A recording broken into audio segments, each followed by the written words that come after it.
Dua, ada pertanyaan dari Erni. Saya pernah mendengar cerita di bulan Ramadan setan itu dipenjara. Saya pernah mendengar setan itu dipenjara seperti itu. Menurut setan. Ya. Ya. Tapi kenapa banyak orang yang tidak berpuasa dan masih ada yang bermaksiat? Apakah ada setan yang terlepas?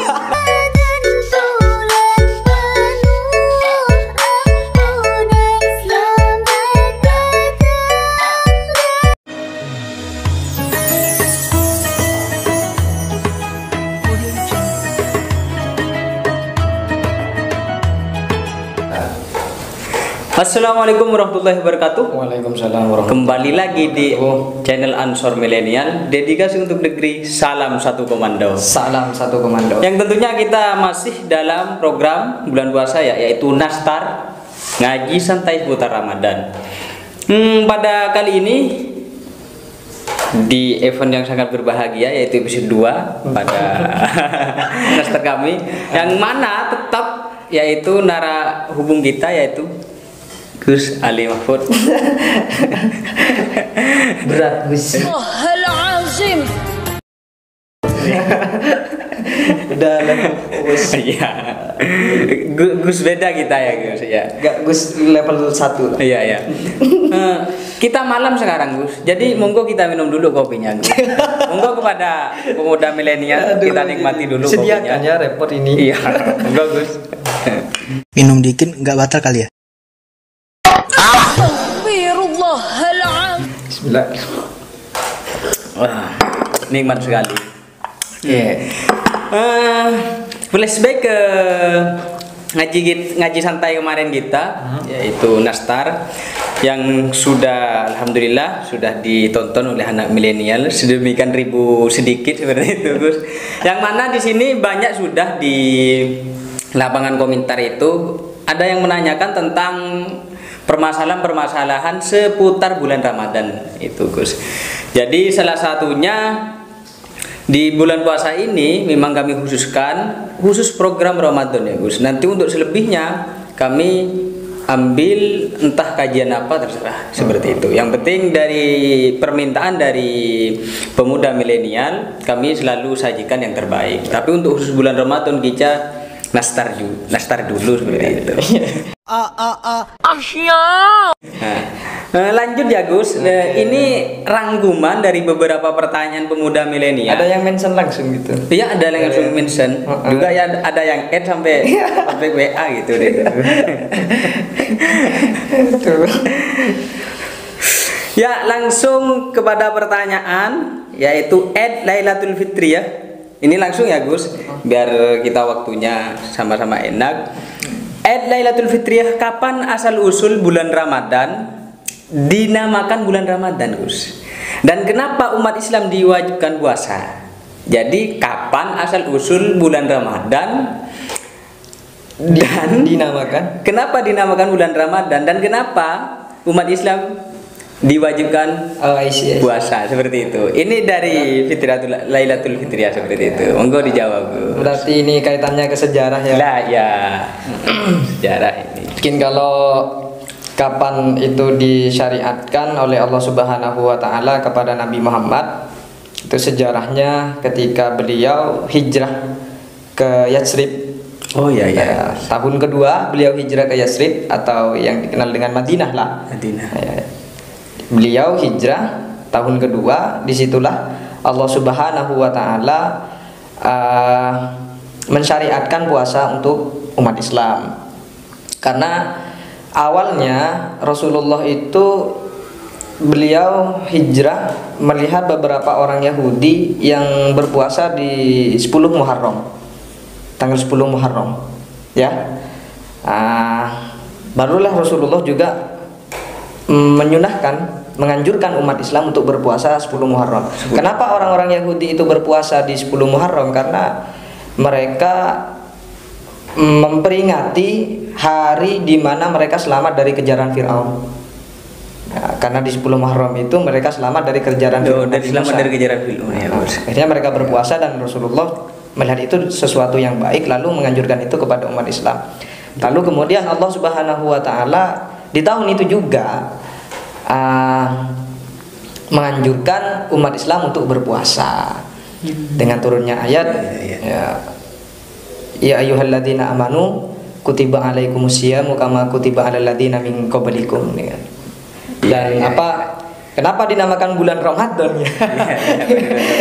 Mungkin ada definisi khusus untuk Ramadan itu, Gus. Itu sebenarnya Allah Subhanahu wa taala sendiri yang mengkultuskan. Di surah Al-Baqarah juga kalau kita membacanya itu dari 183 ayat Al-Quran, surat Al-Baqarah dari 183 sampai mungkin 185 sampai 187 lah. Di situ ada ayat di 185 itu Syahrul Ramadan alladzi unzila fihil Qur'an hudal linasi wa bayyinatin minal huda wal furqan, seperti itu. Bahwa bulan Syahrul Ramadan itu dinamakan bulannya Al-Qur'an.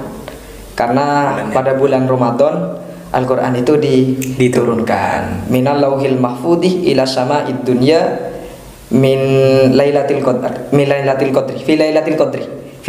qadri minhu, bahwa Al-Quran itu diturunkan minal lauhil mahfudih ila sama'id dunya, diturunkan dari lauhil mahfud ke langit dunia pada malam Lailatul Qadar.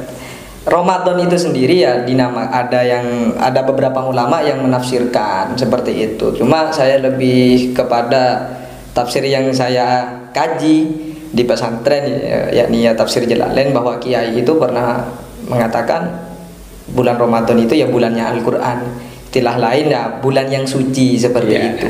Dan kembali lagi kepada poin awal bahwa kapan itu disyariatkan, puasa itu disyariatkan mulanya yakni ketika Rasulullah hijrah ke Yathrib, Madinah pada tahun kedua beliau hijrah. Disitulah mulanya kita diwajibkan untuk berpuasa sampai saat ini. Itu bisa baca, ada buku Risalah Ramadan. Risalah Ramadan itu ada buku Risalah Ramadan. Sampai itu saja. Sampai kan ganjarannya ini Tuhan sendiri yang mau ngasih untuk bulan puasa ini kan. Ya memang semua ganjaran Tapi di bulan puasa, istilahnya di bulan puasa semua perbuatan baik itu yang kita bahas sebelumnya, bahwa bulan puasa itu lebih istimewa, Sayyidus Syuhur, bulan yang paling agung, di mana setiap kebaikan itu pahalanya dilipat gandakan. Mungkin kira-kira seperti itu untuk Mbak Fit Lailatul Fitriyah. Mungkin seperti itu Mbak milenial untuk jawaban dari Gus Ali Mahfud. Mungkin kalau misalnya kurang puas nanti bisa di mention lagi. Gitu lagi. Oke, mungkin itu sudah jelas bahwasanya sejarah kenapa bulan Ramadan itu dinamakan bulan Ramadan, dan juga kenapa umat Islam itu diwajibkan puasa di bulan Ramadan. Perlu tambahan lagi, sebenarnya dulu ketika puasa itu bangsa Arab itu kebalik, Mas. Kebalik gimana? Kebalik seperti ini. Mereka puasa di malam hari. Iya, sebenarnya. Itu beneran saya itu. Iya, mereka berpuasa di malam hari. Mulai dari terbenamnya fajar sampai pagi, itu. Ya. Nah, itu memberatkan bangsa Arab waktu itu. Lalu Allah Subhanahu wa taala merubah hal itu dengan menurunkan ayat di Al-Baqarah itu, surat Al-Baqarah, bahwa itu dibalik. Yang mulanya bangsa Arab itu punya kebiasaan berpuasa di malam hari. Di malam hari mereka harus tidak makan, tidak minum, dan tidak boleh menggauli istri. Kau hamil sama siapa? Dia menahan dari semuanya. Iya, semua menahan itu. Lalu oleh Allah Subhanahu wa taala itu dirubah. Di malam hari mereka boleh melakukan makan dan minum, ya seperti praktek puasa yang kita lakukan seperti saat ini, hingga saat inilah seperti itu. Dulu sebelum itu dirubah. Kira-kira seperti itu tambahannya dari saya. Stagnasi ya Gus. Oke, mungkin sudah jelas dari pertanyaan dari Lailatul Fitriyah yang sudah dikupas. Nanti kalau belum tuntas kami persilakan untuk ngevlog lagi seperti itu. Dan dua, ada pertanyaan dari Ernie. Saya pernah mendengar cerita di bulan Ramadan setan itu di penjara. Saya pernah mendengar setan itu di penjara seperti itu. Menurut setan. Ya. Ya. Tapi kenapa banyak orang yang tidak berpuasa dan masih ada yang bermaksiat? Apakah ada setan yang terlepas?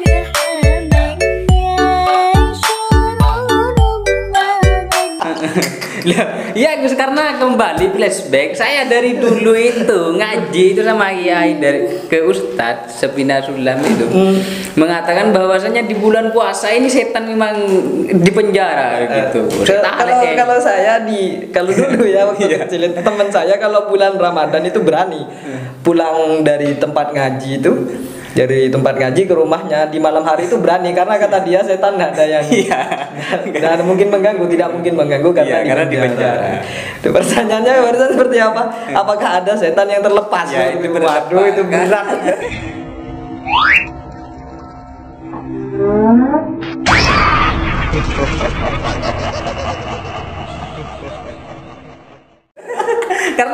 karena masih ada orang yang terkadang tidak puasa dan masih bermaksiat di bulan puasa. Apakah itu ada setan yang terlepas apa gimana? Kan ada hadis Rasulullah mengatakan ketika idza dakhala Ramadan, ketika masuk bulan Ramadan, sufidatis syaitan, bahwa setan itu di penjara.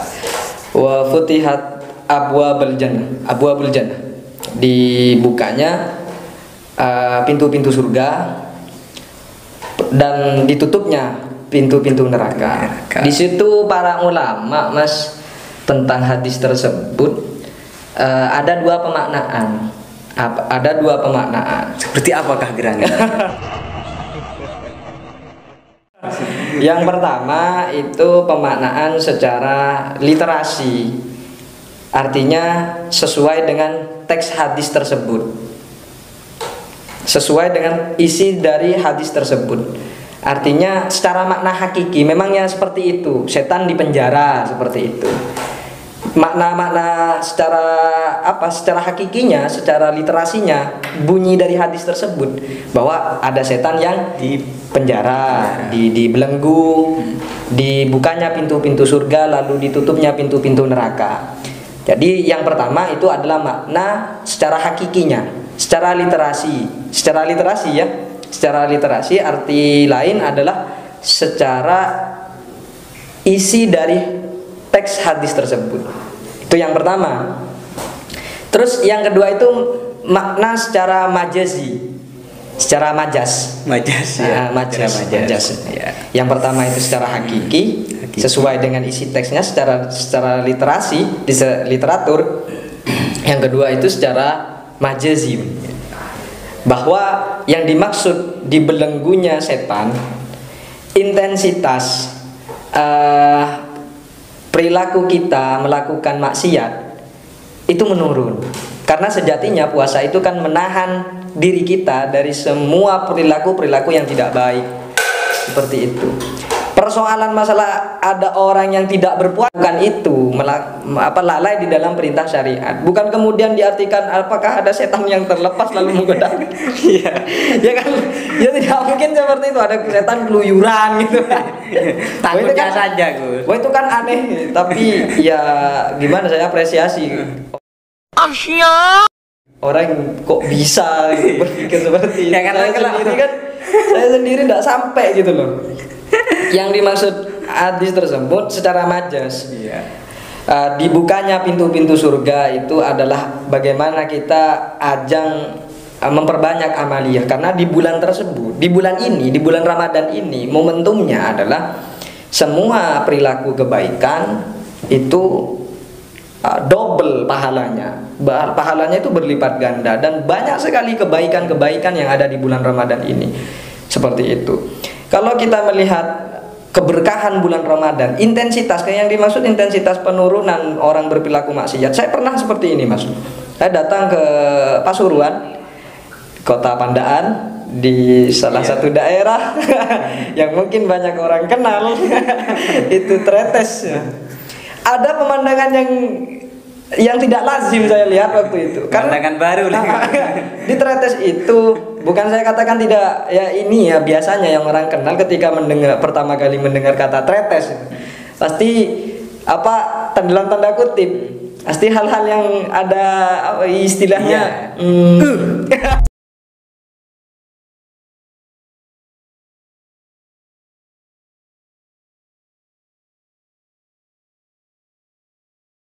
Bantuin gue dorong mobilnya, bencong. Lu nggak lihat gue lagi hamil? Jangan panggil aku bencong. ya Sih gitu. ya hilang. Mungkin para audien kita tahu lah. Kalau kita cari tahu itu tretes itu tempat apa. Karena kan orang memberikan definisi bahwa di sana tempat maksiat. Jangan sentuh aku! Jangan sentuh aku! Aku jijik! Aku jijik sama Mas! Aku... tempat ya remang-remang lah. Seperti itu. Saya itu melihat ada beberapa wanita yang berprofesi sebagai pelaku pekerja seks komersial PSK. Mohon maaf itu. Mereka itu bagi-bagi takjil. Mereka bagi-bagi takjil. Nah, ini hebatnya bulan Ramadan kata saya. Mungkin hadis tersebut bisa kita bisa kita tarik pemaknaannya kepada kejadian itu, bahwa semua umat Islam yang menjalankan ibadah puasa itu siapapun, ketika dia melakukan perkara yang baik, tak peduli latar belakangnya, Allah Subhanahu wa taala akan memberikan sesuatu yang mereka lakukan, mereka kerjakan, yakni ya perkara baik tersebut, entah tidak memandang dia siapa, kan seperti itu. Iya. Dan orang-orang yang mohon maaf yang setiap harinya mungkin bergelut di bidang hal-hal yang kurang baik itu, bidang maksiat. Iya. Itu juga punya keinginan untuk istilahnya ingin berbuat baik, kan seperti itu. Saya melihat itu kok di dalam pikiran saya, ini kan mereka itu kan biasanya ya underestimate kan, orang itu pasti underestimate tentang mereka, pastinya negatif aja gitu. Saya melihat mereka itu bagi-bagi takjil di daerah Leduk, dan itu diselenggarakan di depan kantor MWCNU. Keren gitu. Keren banget. Serius di depan kantor MWCNU-nya gitu. Dan setelah mereka bagi-bagi takjil itu mereka berbuka puasa di sana, di kantor MWCNU Leduk itu. Dan mereka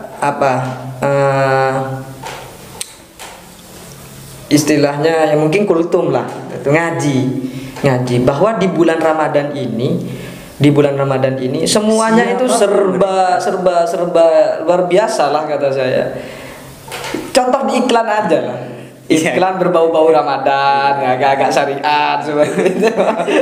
Kalau sekarang mulai dari tahun 2000-an lah sampai sekarang, kalau sudah ada iklan marjan muncul itu itu pasti mau bulan puasa. Iya. Tapi kembali lagi kepada pertanyaannya, apakah di situ ada setan yang terlepas? Kembali lagi kepada diri kita sendiri. Bahwa kalau kita betul-betul menjalankan syariat Islam, ingin punya iktikad untuk melakukan syariat, betul-betul ingin menjalankan syariat, tentunya kalau ada Allah Subhanahu wa taala di dalam hati kita, pastinya kita tidak akan mudah tergoda dengan hal-hal yang membatalkan puasa, yang menjerumuskan kita dalam hal-hal yang maksiat seperti itu. Tentunya orang yang pasti akan berpuasa. Kenapa ada orang yang tidak berpuasa? Bukan berarti itu digoda oleh setan yang terlepas. Karena memang orangnya aja yang Tapi pertanyaan ini mencambuk kita, Gus, karena sewajarnya di bulan puasa mengingat karena setan itu di penjara. Saya pun dulu juga berpikir seperti itu. Ini yang membuat saya nakal ini siapa sekarang? Saya sendiri. Apa setan gimana ya? Maksudnya karena gini, biasanya kan kalau di bulan biasa, Saya bikin setan miran dari setan miran. Setan. Setan. Dikit-dikit pas kita melakukan kejelekan di setan. Loh, di bulan puasa kita melakukan kejelekan itu sama siapa itu? Salah siapa? Karena setannya sudah digurung. Ya, digurung. Karena gini loh Mas, kalau kita yang saya sampaikan tadi, kalau kita betul-betul menghadirkan Allah Subhanahu wa taala di dalam hati kita, pastinya tidak akan ada orang yang mau berbuat dosa. Karena ketika kita melakukan dosa, yang pertama kali menjerit itu adalah hati nurani kita, bahwa inna fil jasati mudghah. Inna fil jasati mudghah. Sesungguhnya di dalam jasad kita ini ada mudghah, segumpal daging yang dinamakan hati. Ketika hati itu baik, maka seluruh anggota tubuh ini baik. Ketika hati itu memberikan sugesti yang bagus kepada semua tubuh kita, insya Allah tubuh kita akan berlaku baik.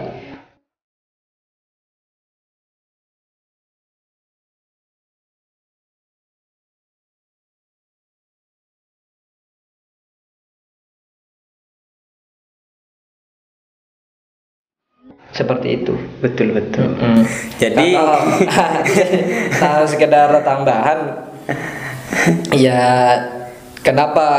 Lalu siapa yang menggoda kita? Ya karena kitanya sendiri sih sebenarnya seperti itu. Ya kan dari kita sendiri. Kembali kepada diri kita sendiri. Makanya kepada pemuda milenial, jadi bagaimana di bulan-bulan seperti bulan Ramadan ini kita memang betul-betul ini menata hati. Lah, di bulan berikutnya atau sesudah bulan puasa ini kita juga menata hati untuk menghadapi bulan puasa, sehingga kalau kita melakukan maksiat ini bukan karena setan, karena hati kita sudah tercatat dari bulan Ramadan. Ya memang sudah ugal-ugalan hati kita. Jangan salahkan setan terus. Pernak-pernik Ramadan itu sangat luar biasa. Bahkan warung-warungnya itu kan ditutup, disatir. Disatir ya. Bagaimana puasa menambah iman kita kepada Allah Subhanahu wa taala dan menambah perbuatan amal baik kita, seperti itu.